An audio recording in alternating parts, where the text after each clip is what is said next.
ಮಕ್ಕಳಾಗಿಲ್ಲ ಅಂತ ಯೋಚನೆ ಮಾಡ್ತಿರೋ ದಂಪತಿಗಳಿಗೆ ಇಲ್ಲಿದೆ ನಿಮಗೊಂದು ಸುವರ್ಣಾವಕಾಶ.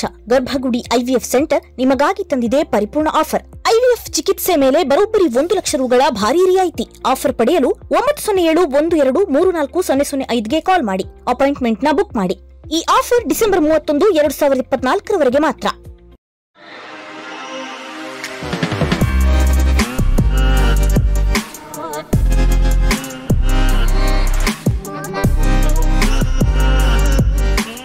ಹಾಯ್ ಫ್ರೆಂಡ್ಸ್, ದಿನದ ಎಲ್ಲ ಪ್ರಮುಖ ಸುದ್ದಿಯನ್ನು ನಿಮಗೆ ತಲುಪಿಸುವ mastmaga.com ಫುಲ್ ನ್ಯೂಸ್ಗೆ ಸ್ವಾಗತ. ನಾನು ಅಮರ್ ಪ್ರಸಾದ್. ದೇಶದಲ್ಲಿ ದೊಡ್ಡ ವಿವಾದ ಶುರುವಾಗಿದೆ. ಸಂವಿಧಾನ ಶಿಲ್ಪಿ ಡಾಕ್ಟರ್ BR ಅಂಬೇಡ್ಕರ್ ಅವರಿಗೆ ಕೇಂದ್ರ ಗೃಹ ಮಂತ್ರಿ ಅಮಿತ್ ಶಾ ಅಪಮಾನ ಮಾಡಿದ್ದಾರೆ ಅಂತ ಕಾಂಗ್ರೆಸ್ ಆರೋಪ ಮಾಡಿದೆ. ಇದಕ್ಕೆ ಕ್ಷಮೆ ಕೇಳಬೇಕು ಅಂತ ಗೃಹ ಸಚಿವರು ರಾಜೀನಾಮೆ ಕೊಡಬೇಕು ಅಂತ ಕಾಂಗ್ರೆಸ್ ಆಗ್ರಹ ಮಾಡಿದೆ. ಹಾಗಿದ್ರೆ ಅಮಿತ್ ಶಾ ಅವರು ಹೇಳಿದ್ದೇನು, ಆ ಇಡೀ ಸ್ಪೀಚ್ ನ ಯಥಾವತ್ ನಾವು ನಿಮಗೆ ಆಮೇಲೆ ತೋರಿಸ್ತೀವಿ. ಅದಕ್ಕೂ ಮೊದಲು ವಿವಾದ ಏನು ಅಂತ ನಾವೀಗ ನೋಡ್ತಾ ಹೋಗೋಣ. ವಿಪಕ್ಷ ಸಂಸದರು ಸಂಸತ್ನ ಹೊರಗೆ ಅಂಬೇಡ್ಕರ್ ಫೋಟೋ ಹಿಡಿದು ಅಮಿತ್ ಶಾ ವಿರುದ್ಧ ಪ್ರತಿಭಟನೆ ಕೂಡ ಮಾಡಿದ್ದಾರೆ. ಇದರಲ್ಲಿ ವಿಪಕ್ಷ ನಾಯಕ ರಾಹುಲ್ ಗಾಂಧಿ, ಕಾಂಗ್ರೆಸ್ ಅಧ್ಯಕ್ಷ ಮಲ್ಲಿಕಾರ್ಜುನ ಖರ್ಗೆ ಮತ್ತು ಕಾಂಗ್ರೆಸ್ ಸಂಸದೆ ಪ್ರಿಯಾಂಕಾ ಗಾಂಧಿ ವಾದ್ರಾ ಕೂಡ ಪಾಲ್ಗೊಂಡ್ರು.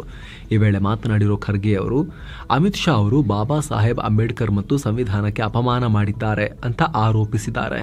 ಅವರಲ್ಲಿರೋ ಮನುಸ್ಮೃತಿ ಮತ್ತು RSS ಸಿದ್ಧಾಂತ ಅಂಬೇಡ್ಕರ್ ಸಂವಿಧಾನಕ್ಕೆ ಗೌರವ ಕೊಡೋಕೆ ಬಯಸಲ್ಲ ಅಂತ ಆರೋಪ ಮಾಡಿದ್ದಾರೆ. ಇದನ್ನು ನಾವು ಖಂಡಿಸ್ತೀವಿ ಅಂತ ಹೇಳಿದ್ದಾರೆ.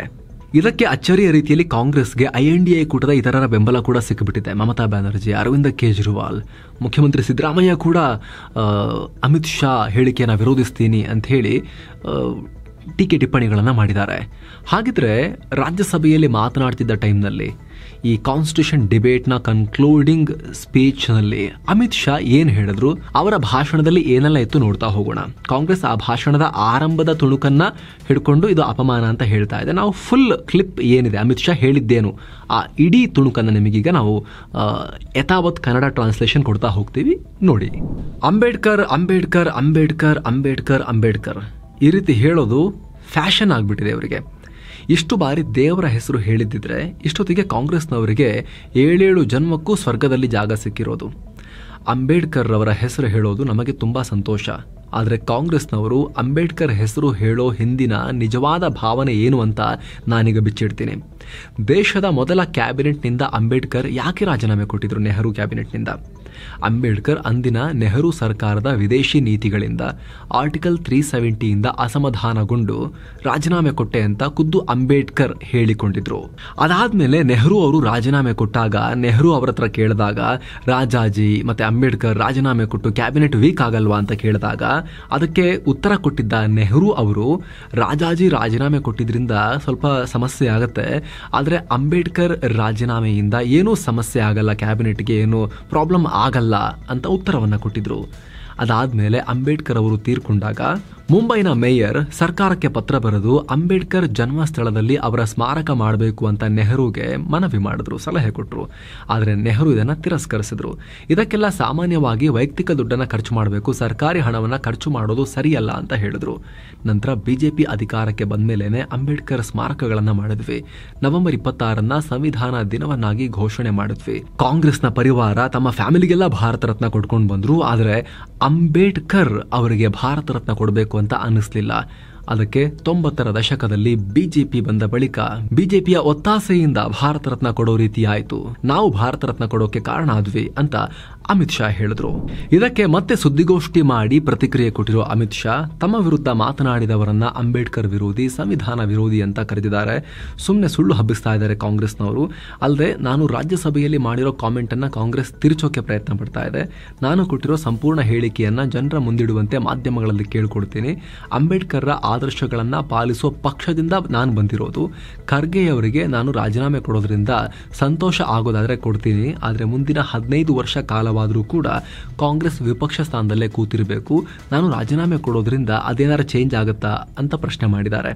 ಅಲ್ಲದೆ ಸುಳ್ಳು ಹಬ್ಬಿಸಿರೋದಕ್ಕೆ ಕಾಂಗ್ರೆಸ್ ವಿರುದ್ಧ ಕೇಸ್ ಹಾಕಿ ಕಾನೂನು ಹೋರಾಟವನ್ನ ಮಾಡ್ತೀನಿ ಅಂತ ಅಮಿತ್ ಶಾ ಪ್ರತಿಜ್ಞೆ ಮಾಡ್ತಿದ್ದೀನಿ ಅಂತ ಹೇಳಿದ್ದಾರೆ. ಇನ್ನು ಅಮಿತ್ ಶಾ ಪ್ರತಿಕ್ರಿಯೆ ಕೊಡೋಕು ಮುನ್ನ ವಿವಾದದ ಬಗ್ಗೆ ಪಿಎಂ ನರೇಂದ್ರ ಮೋದಿ ಕೂಡ ರಿಯಾಕ್ಟ್ ಮಾಡಿ ಅಮಿತ್ ಶಾ ಹೇಳಿಕೆಯನ್ನ ಸಮರ್ಥಿಸಿಕೊಂಡಿದ್ದಾರೆ. ದಲಿತರ ಐಕಾನ್ BR ಅಂಬೇಡ್ಕರ್ ಅವರ ಪರಂಪರೆ ಅಳಿಸಿ ಹಾಕೋಕೆ ಕಾಂಗ್ರೆಸ್ ಕೊಳಕು ತಂತ್ರವನ್ನ ಬಳಸಿ ಆಟವಾಡಿದೆ ಅಂತ ಹೇಳಿದ್ದಾರೆ. ಅಲ್ಲದೆ ಕಾಂಗ್ರೆಸ್ನವರು ಅಂಬೇಡ್ಕರ್ ಅವರಿಗೆ ಅಪಮಾನ ಮಾಡಿರೋದನ್ನ ಮುಚ್ಚಾಕಬಹುದು ಅಂತ ಅನ್ಕೊಂಡ್ರೆ ದೊಡ್ಡ ತಪ್ಪಾಗುತ್ತೆ. ಅಂಬೇಡ್ಕರ್ ಅವರ ವಿರುದ್ಧ ಕಾಂಗ್ರೆಸ್ ಮಾಡಿರೋ ಪಾಪದ ಲಿಸ್ಟ್ ಇನ್ನೂ ಇದೆ. ಚುನಾವಣೆಯಲ್ಲಿ ಅಂಬೇಡ್ಕರ್ 2 ಬಾರಿ ಸೋಲೋ ಹಾಗೆ ಮಾಡಿದ್ರು.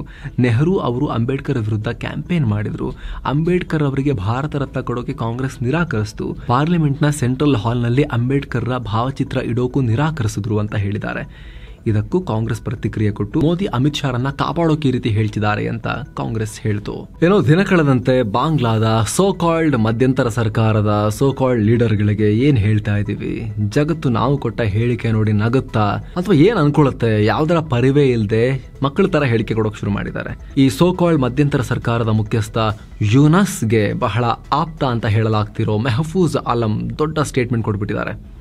ಏನಂತ, ನಾವು ಭಾರತದ ಮೇಲೆ ದಾಳಿ ಮಾಡಿ ಇಡೀ ಭಾರತವನ್ನು ವಶಕ್ಕೆ ತಗೊಳ್ತೀವಿ ಅಂತ ಹೇಳಿದ್ದಾರೆ. ಡಿಸೆಂಬರ್ 16ರ ವಿಜಯ್ ದಿವಸ್ ದಿನದಂದು ಸೋಷಿಯಲ್ ಮೀಡಿಯಾದಲ್ಲಿ ಪೋಸ್ಟ್ ಮಾಡಿದ್ದು. ಅದರಲ್ಲಿ ಭಾರತದ ಪಶ್ಚಿಮ ಬಂಗಾಳ, ತ್ರಿಪುರಾ ಮತ್ತು ಅಸ್ಸಾಂ ರಾಜ್ಯಗಳನ್ನ ಆತ ಸೇರಿಸ್ಕೊಂಡ್ಬಿಟ್ಟಿದ್ದಾನೆ. ಜೊತೆಗೆ ಇದನ್ನೆಲ್ಲ ಬಾಂಗ್ಲಾಗೆ ಸೇರಿಸ್ಕೊಂಡು ನಮ್ಮ ಗಡಿ ವಿಸ್ತರಣೆ ಮಾಡಿದ್ರೆ ಮಾತ್ರ ಬಾಂಗ್ಲಾಗೆ ನಿಜವಾದ ಸ್ವಾತಂತ್ರ್ಯ ಸಿಗೋಕೆ ಸಾಧ್ಯ ಅಂತ ಈತ ಹೇಳಿದ್ದಾನೆ. ನಂತರ ಈ ಪ್ರಚೋದನಕಾರಿ ಪೋಸ್ಟ್ ಅನ್ನ ಡಿಲೀಟ್ ಮಾಡಿದ್ದಾನೆ. ಎಲ್ಲ ಕ್ಯಾಕರ್ಸ್ ಉಗಿದ್ರಂತ ಕಾಣುತ್ತೆ, ಪಟ್ಟಂತ ಒರೆಸ್ಕೊಂಡು ಅದನ್ನು ಡಿಲೀಟ್ ಮಾಡಿದ್ದಾನೆ. ಅಂದ ಹಾಗೆ ಈ ಆಲಂ ಶೇಖ್ ಹಸೀನಾ ವಿರುದ್ಧ ಪ್ರತಿಭಟನೆಯ ಮಾಸ್ಟರ್ ಮೈಂಡ್ ಆಗಿದ್ದ. ಸದ್ಯ ಅಡ್ವೈಸರ್ ಆಗಿ ಯೂನಸ್ ಒಳಗಡೆ ಈತ ಏನ್ ತುಂಬಿದಾನೋ ಗೊತ್ತಿಲ್ಲ ತಲೆ ಒಳಗಡೆ. ಈತ ಅಡ್ವೈಸರ್. ಶೇಖ್ ಹಸೀನಾರನ್ನ ಓಡಿಸಿರೋದಕ್ಕೆ ಕಳೆದ ಸೆಪ್ಟೆಂಬರ್ನಲ್ಲಿ ಯೂನಸ್ ಈತನನ್ನ ಹಾಡಿ ಹೊಗಳಿದ್ರು. ಈಗ ಭಾರತದ ವಿರುದ್ಧ ಚೈಲ್ಡಿಶ್ ಹೇಳಿಕೆ ಕೊಟ್ಟಿದ್ದಾನೆ. ಏನ್ ಕಾಮನ್ ಸೆನ್ಸ್ ಇರೋ ಮಾತಾ? ಬಲಾಢ್ಯ ರಾಷ್ಟ್ರಗಳು ಕೂಡ ಈ ರೀತಿ ಮಾತಾಡೋ ಉದ್ದಡತನ ತೋರಿಸೋದಿಲ್ಲ. ಅಂಥದ್ರಲ್ಲಿ ಕಂಕಳಲ್ಲಿರೋ ಮಗು ತರ ಇಲ್ಲಿ ಸೈಡಲ್ಲಿ ಹಿಂಗೆ ಸಣ್ಣದಾಗಿರುವಂತ ಬಾಂಗ್ಲಾ ಈ ವಿಶಾಲ ಭಾರತಕ್ಕೆ ಈ ರೀತಿ ಧಮಕಿ ಹಾಕ್ತಾ ಇದೆ ನೋಡಿ. ಮತ್ತೊಂದು ಕಡೆ ಭಾರತದಲ್ಲಿ ಬ್ಯಾನ್ ಆಗಿರೋ ಉಲ್ಫಾ ಉಗ್ರ ಸಂಘಟನೆಯ ಮಿಲಿಟರಿ ಕಮಾಂಡರ್ ಪರೇಶ್ ಬರುವಾಗೆ ಬಾಂಗ್ಲಾ ಹೈಕೋರ್ಟ್ ದೊಡ್ಡ ರಿಲೀಫ್ ಕೊಟ್ಟಿದೆ. ಹೈ ಪ್ರೊಫೈಲ್ ಶಸ್ತ್ರಾಸ್ತ್ರಗಳ ಕಳ್ಳಸಾಗಣೆ ಕೇಸ್ ಸಂಬಂಧ ಈ ಹಿಂದೆ ಮರಣದಂಡನೆ ಶಿಕ್ಷೆ ವಿಧಿಸಲಾಗಿತ್ತು. ಈಗ ಜೀವಾವಧಿಗೆ ಇಳಿಸಲಾಗಿದೆ. ಈ ಹಿಂದೆ ಈತ ಅನೇಕ ಭಾರತ ವಿರೋಧಿ ಉಗ್ರ ಕಾರ್ಯಾಚರಣೆಗಳಿಗೆ ಬೆಂಬಲ ಕೊಟ್ಟಿದ್ದ. 2014ರಲ್ಲಿ ಶೇಖ್ ಹಸೀನಾ ಇದ್ದಾಗ ಈತನಿಗೆ ಮರಣದಂಡನೆ ಕೊಡಲಾಗಿತ್ತು. ಈಗ ಬಂದು ಇವರು ರಿಲೀಫ್ ಕೊಟ್ಬಿಟ್ಟಿದ್ದಾರೆ ಈತನಿಗೆ. ಹಿಂಸಾಚಾರ ಪೀಡಿತ ಮಣಿಪುರದಿಂದ ಸ್ಫೋಟಕ ವಿಚಾರ ಹೊರಬಿದ್ದಿದೆ. ಅಮೆರಿಕದ ಬಿಲಿಯನೇರ್ ಎಲಾನ್ ಮಸ್ಕ್ ಒಡೆತನದ ಸ್ಪೇಸ್ ಎಕ್ಸ್ನ ಸ್ಟಾರ್ಲಿಂಕ್ ಸ್ಯಾಟಲೈಟ್ನ ಇಂಟರ್ನೆಟ್ ಡಿವೈಸ್ ಒಂದು ಮಣಿಪುರದಲ್ಲಿ ಪತ್ತೆಯಾದ ಆರೋಪ ಕೇಳಿಬಂದಿದೆ. ಇದಕ್ಕೆ ಸಂಬಂಧಪಟ್ಟಂತೆ ಒಂದಷ್ಟು ಡಿವೈಸಸ್ ಸಿಕ್ಕಿವೆ. ಮಣಿಪುರ ಪೊಲೀಸರು, ಆರ್ಮಿ ಹಾಗೂ ಅಸ್ಸಾಂ ರೈಫಲ್ಸ್ ಈ ಕಾರ್ಯಾಚರಣೆ ಮಾಡಿದ್ರು. ಚುರ್ಚಂದ್ಪುರ್, ಚಾಂಡೇಲ್, ಇಂಫಾಲ್ ಈಸ್ಟ್ ಮತ್ತು ಕಾಂಗ್ಪೋಕ್ಪಿ ಜಿಲ್ಲೆಗಳಲ್ಲಿ ಈ ಸ್ಯಾಟಲೈಟ್ ಆಂಟೆನಾ ಮತ್ತು ರೌಟರ್ ಡಿವೈಸ್ ಪತ್ತೆಯಾಗಿವೆ. ಇದನ್ನ ಮೈತೇ ರೆಬೆಲ್ಸ್ ಬಳಕೆ ಮಾಡ್ತಿದ್ರು ಅಂತ ಹೇಳಲಾಗ್ತಿದೆ. ಇದರ ಜೊತೆಗೆ ಸ್ನೈಪರ್ ರೈಫಲ್ ಸೇರಿ ದೇಸಿ ಆಯುಧಗಳು ಕೂಡ ಪತ್ತೆಯಾಗಿವೆ. ಇವುಗಳ ಕುರಿತಾದ ದೃಶ್ಯವನ್ನ ರಿಲೀಸ್ ಮಾಡಲಾಗಿದ್ದು, ಸೇನೆ ಇವುಗಳನ್ನೆಲ್ಲ ಡಿಸೆಂಬರ್ 13ನೇ ತಾರೀಕಿಗೆ ವಶಪಡಿಸಿಕೊಂಡಿದೆ ಅಂತ ಸೇನಾ ಮೂಲಗಳು ಮಾಹಿತಿ ಹಂಚಿಕೊಂಡಿವೆ. ಅಂದಹಾಗೆ ಸ್ಟಾರ್ಲಿಂಕ್ ಬಗ್ಗೆ ತುಂಬಾ ಜನ ಗೊತ್ತಿರಬಹುದು. ಬಾಹ್ಯಾಕಾಶದಲ್ಲಿರೋ ಸ್ಯಾಟಲೈಟ್ ಮೂಲಕ ಡೈರೆಕ್ಟ್ ಆಗಿ ಇಂಟರ್ನೆಟ್ ಪಡೆಯಬಹುದು. ಕಾಡು ಗುಡ್ಡ ಆದರೂ ಕೂಡ ಇಂಟರ್ನೆಟ್ ಬರೋ ಥರ. ಇದಕ್ಕೆ ಸಂಬಂಧಪಟ್ಟಂತೆ ನಾವು ಆಲ್ರೆಡಿ ಡೀಟೇಲ್ ಆಗಿ ಮಾಹಿತಿಯನ್ನು ಕೊಟ್ಟಿದ್ದೀವಿ ಈ ವರದಿಯಲ್ಲಿ. ಎಲಾನ್ ಮಸ್ಕ್ ಇದರ ಓನರ್. ಆದರೆ ಭಾರತದಲ್ಲಿ ಪಕ್ಕದ ಮಯನ್ಮಾರ್ನಲ್ಲಿ ಇದಕ್ಕೆ ಲೈಸೆನ್ಸ್ ಇಲ್ಲ. ಸೊ ಇಂಟರ್ನೆಟ್ ಬ್ಯಾನ್ ಆಗಿರೋ ಮಣಿಪುರದಲ್ಲಿ ಇದನ್ನು ಹೇಗೆ ಬಳಸ್ತಾ ಇದ್ರು ಅನ್ನೋ ಪ್ರಶ್ನೆ ಈಗ ಕೇಳಲಾಗ್ತಿದೆ. ಸೆಕ್ಯೂರಿಟಿ ಏಜೆನ್ಸಿಗಳು ಕೂಡ ಚೆಕ್ ಮಾಡ್ತಿದ್ದಾರೆ. ಇದಕ್ಕೆ ಖುದ್ದು ಎಲಾನ್ ಮಸ್ಕ್ಗೆ ಉತ್ತರ ಕೊಡಬೇಕಾಗಿ ಬಂದಿದೆ. ಸ್ಟಾರ್ ಲಿಂಕ್ ಸ್ಯಾಟಲೈಟ್ನ ಬೀಮ್ಸನ್ನು ಭಾರತದಲ್ಲಿ ನಾವು ಆಫ್ ಮಾಡಿದ್ದೀವಿ, ಸಾಧ್ಯನೇ ಇಲ್ಲ ಹೆಂಗಾಕೆ ಅಂತ ಸಮರ್ಥಿಸಿಕೊಂಡಿದ್ದಾರೆ ಮಸ್ಕ್. ಬಂಗಾಳ ಕೊಲ್ಲಿ ಮತ್ತೆ ವಾಯುಭಾರ ಕುಸಿತ ಆಗಿದೆ. ಇದರಿಂದ ನೆರೆಯ ಆಂಧ್ರ ಪ್ರದೇಶದಲ್ಲಿ ಮುಂದಿನ 3 ದಿನಗಳಲ್ಲಿ ವ್ಯಾಪಕ ಮಳೆಯಾಗೋ ಸಾಧ್ಯತೆ ಇದೆ. ಅಲ್ಲದೆ ಕರ್ನಾಟಕದಲ್ಲೂ ಕೂಡ ಬೆಂಗಳೂರು ಸೇರಿದಂತೆ 5 ಜಿಲ್ಲೆಗಳಲ್ಲಿ ಮುಂದಿನ 3 ದಿನ ಮಳೆಯಾಗಬಹುದು. ಬೆಂಗಳೂರು, ಕೋಲಾರ, ಬೆಂಗಳೂರು ಗ್ರಾಮಾಂತರ, ರಾಮನಗರ, ಚಾಮರಾಜನಗರ ಜಿಲ್ಲೆಗಳಲ್ಲಿ ಮಳೆಯಾಗಬಹುದು ಅಂತ ಹವಾಮಾನ ಇಲಾಖೆ ಹೇಳಿದೆ. ವಿಜಯ್ ಮಲ್ಯ, ನೀರವ್ ಮೋದಿ ಮತ್ತು ಮೆಹುಲ್ ಚೋಕ್ಸಿ ವಿಚಾರದಲ್ಲಿ ಕೇಂದ್ರ ಸರ್ಕಾರ ದೊಡ್ಡ ನಿರ್ಧಾರ ತಗೊಂಡಿದೆ. ಇವರಿಗೆ ಸೇರಿದ ಆಸ್ತಿಯನ್ನ ವಶಕ್ಕೆ ಪಡೆದು ಪಬ್ಲಿಕ್ ಮತ್ತು ಪ್ರೈವೇಟ್ ಸೆಕ್ಟರ್ ಬ್ಯಾಂಕ್ಗಳಿಗೆ ಅದನ್ನು ಟ್ರಾನ್ಸ್ಫರ್ ಕೂಡ ಮಾಡಿಯಾಗಿದೆ. ಈಗ ಒಟ್ಟು 22,280 ಕೋಟಿ ರೂಪಾಯಿ ಮೌಲ್ಯದ ಆಸ್ತಿಯನ್ನು ಇಡಿ ಸೀಸ್ ಮಾಡಿ ಬ್ಯಾಂಕ್ಗಳಿಗೆ ಟ್ರಾನ್ಸ್ಫರ್ ಕೂಡ ಮಾಡಿದೆ. ಇದರಲ್ಲಿ 14,131 ಕೋಟಿ ರೂಪಾಯಿ ಆಸ್ತಿ ವಿಜಯ್ ಮಲ್ಯಗೆ ಸೇರಿದೆ ಹಾಗೂ 1,053 ಕೋಟಿ ರೂಪಾಯಿ ಆಸ್ತಿ ನೀರವ್ ಮೋದಿದು. ವಿದೇಶಗಳಿಗೆ ಪಲಾಯನ ಮಾಡಿರೋ ಈ 3 ಅಪರಾಧಿಗಳ ಸಾಲ ಸೆಟಲ್ ಮಾಡೋಕೆ ಈ ನಿರ್ಧಾರ ಮಾಡಲಾಗಿದೆ ಅಂತ ಹಣಕಾಸು ಮಂತ್ರಿ ನಿರ್ಮಲಾ ಸೀತಾರಾಮನ್ ಲೋಕಸಭೆಯಲ್ಲಿ ಹೇಳಿದ್ದಾರೆ. ಅಂದಹಾಗೆ ವಿಜಯ್ ಮಲ್ಯ ಬ್ಯಾಂಕ್ ಲೋನ್ ವಂಚನೆ ಪ್ರಕರಣದ ಪ್ರಮುಖ ಆರೋಪಿ. ಬ್ಯಾಂಕ್ಗಳಿಂದ ಸಾಲ ಪಡೆದು ಸುಮಾರು 9,000 ಕೋಟಿ ರೂಪಾಯಿ ವಂಚನೆ ಮಾಡಿದ್ರು. ನಂತರ ಬಂಧನ ಭೀತಿಯಿಂದ ಇವರು 2016ರಲ್ಲಿ ಭಾರತ ಬಿಟ್ಟು ಬ್ರಿಟನ್ಗೆ ಪಲಾಯನ ಮಾಡಿದ್ರು. ಇನ್ನು ನೀರವ್ ಮೋದಿ ಮೇಲೆ ಪಂಜಾಬ್ ನ್ಯಾಷನಲ್ ಬ್ಯಾಂಕ್ ಹಣವನ್ನು ದುರುಪಯೋಗಪಡಿಸಿಕೊಂಡಿರೋ ಆರೋಪ ಇದೆ. ನೀರವ್ ಮೋದಿ ಮತ್ತವರ ಅಂಕಲ್ ಮೆಹುಲ್ ಚೋಕ್ಸಿ 13,000 ಕೋಟಿ ರೂಪಾಯಿ ವಂಚನೆ ಮಾಡಿದ್ರು ಅನ್ನೋ ಆರೋಪ ಹೊತ್ತಿದ್ದಾರೆ. ನಂತರ ನೀರವ್ ಮೋದಿ ಕೂಡ ಬ್ರಿಟನ್ಗೆ ಪಲಾಯನ ಮಾಡಿದ್ರು. ಈಗ ಇವರ ಖಾಸಗಿ ಆಸ್ತಿಯನ್ನೆಲ್ಲ ಸೀಸ್ ಮಾಡಿ ಅದನ್ನು ಬ್ಯಾಂಕ್ಗಳಿಗೆ ಕೊಡಲಾಗಿದೆ. ಇನ್ನು ಮಂಗಳವಾರ ಲೋಕಸಭೆಯಲ್ಲಿ ಒನ್ ನೇಷನ್ ಒನ್ ಎಲೆಕ್ಷನ್ ಮಸೂದೆ ಮಂಡನೆ ಆಗುವಾಗ ವಿಪ್ ಜಾರಿ ಮಾಡಿದ್ರೂ ಕೂಡ ಇರಲೇಬೇಕು ಅಂತ 20 ಬಿಜೆಪಿ ಎಂಪಿಗಳು ಗೈರು ಹಾಜರಾಗಿದ್ರು. ಈಗ ಈ 20 ಸಂಸದರಲ್ಲಿ ಕೇಂದ್ರ ಸಾರಿಗೆ ಮಂತ್ರಿ ನಿತಿನ್ ಗಡ್ಕರಿ ಕೂಡ ಇದ್ರು ಅಂತ ಹೇಳಲಾಗ್ತಿದೆ. ಗಡ್ಕರಿ ಜೊತೆಗೆ ಜವಳಿ ಖಾತೆ ಸಚಿವ ಗಿರಿರಾಜ್ ಸಿಂಗ್ ಮತ್ತು communication minister Jyotiraditya Scindia, railway ಖಾತೆ ರಾಜ್ಯ ಸಚಿವ ವಿ ಸೋಮಣ್ಣ, BY ರಾಘವೇಂದ್ರ ಕೂಡ ಇದರಲ್ಲಿದ್ರು ಅಂತ ಹೇಳಲಾಗ್ತಿದೆ ಪಟ್ಟಿಲಿ. ಅಲ್ಲದೆ ಶೀಘ್ರ ಬಿಜೆಪಿ ಇವರಿಗೂ ನೋಟಿಸ್ ಕೊಡಬಹುದು ಅನ್ನೋ ಮಾಹಿತಿ ಬರ್ತಾ ಇದೆ.